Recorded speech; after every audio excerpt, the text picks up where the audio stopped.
globalization. But I believe that this is an advertisement for McDonald's. I mean, look at it. It's going the extra mile. They're trying to decrease trans fats. And by reducing the fat content, most likely they're going to get more customers. Also, you can see here that he has a marathon ticket on his bike. So this is trying to promote how the potatoes, you're going to use them as carbs instead of getting bogged down by the grease in the fries. So McDonald's is promoting French fries as the next fuel for a marathon.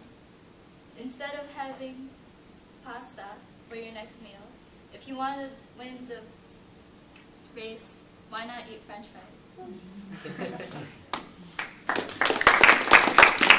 Christine, you had 3 ums, and you used so twice as a filler. And 106. So, yeah, that was 106. So what would we say is Christine or Christina? Christine's strengths, pros. I would say body movement in the X and Y axis was strong, but make sure you also utilize the Z. But I mean, we'll touch on that later. Well, it actually depends on the reference, though. Okay.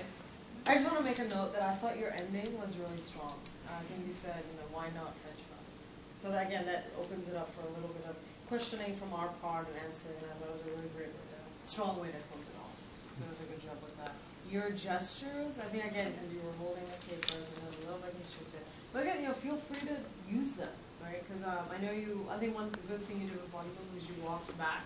You tried to point to the screen, but went back so it wasn't constricted. So that was good. But again, feel free to use gestures. I didn't see too much. All right, and to piggyback off of that, so I'll go on the Z-axis. So you're basically walking back and forth in the X and Y direction, or X direction, just back and forth that way. Make sure you also move up. These are so far from the audience, we feel disconnected. So don't forget just to take a step up every now and then. So that's one aspect that I saw.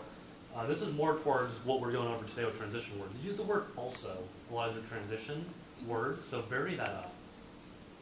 Maybe, because when you're speaking, you're not just listening back.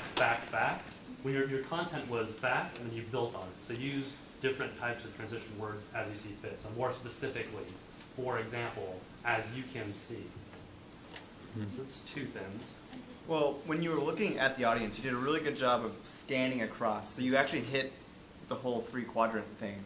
The only thing that was, once again, your nemesis was the PowerPoint, which is fine because you were trying to think of your content at the same time. But just when you're doing a PowerPoint in the future, just try to stay not on the PowerPoint. But when you were looking at the audience, it was good contact with it that way. I would say one thing, though, maybe was your volume. I don't know, you heard it? She was kind of soft. Okay, you were maybe soft. So, possibly if you came up, like my brother mentioned, to the up axis, I can't say Z because it depends on reference, but you came up a little bit, that would maybe help with the volume. And I would say also, okay, this is really picky, but I would say it's maybe like the intonation and maybe sometimes how you ended. It seemed like you would pass it more off of as a question rather than a statement, like an indicative statement. So what he's trying to say is the tone of voice. You're making strong points saying, this is McDonald's, it's not unhealthy. Make sure you're saying that it sounds powerful and that you're confident in what you're saying. So make sure your tone matches your content. Does that kind of make sense? Because you're the expert in what you're going to say. You're the expert in what you're saying. What he's trying to say is you would say it, and then as you would end your sentence, you would ask like a question. Like you would taper down a little bit. So maybe Taper up. Taper up, Yeah. I would say, especially towards the end. Instead of saying, what in the world is going on here? What on the world is going on here? A little bit more emphasis, so that we know that, oh my God, she knows what she's talking about, and we better listen, right? Because sometimes it seemed like, what is going on, right? But you know what's going on, so you need to say it like you know what's going on. I thought ending a higher. Well, no, and ending was fine. I think that they were talking about towards the middle. Towards ending of the sentences. Yeah. So the best way around is project a little Project more. up as opposed to going down. Does that make sense? But other than that, good eye contact. Good eye contact, good enunciation. That was there. Just work on that volume, the variance that they're talking So about. variance of that Yeah. and movement And this hand way. gestures. And And gestures. hand gestures. Sure. 3 things. Okay. Thank you. Definitely. Thanks. Thanks, Christine.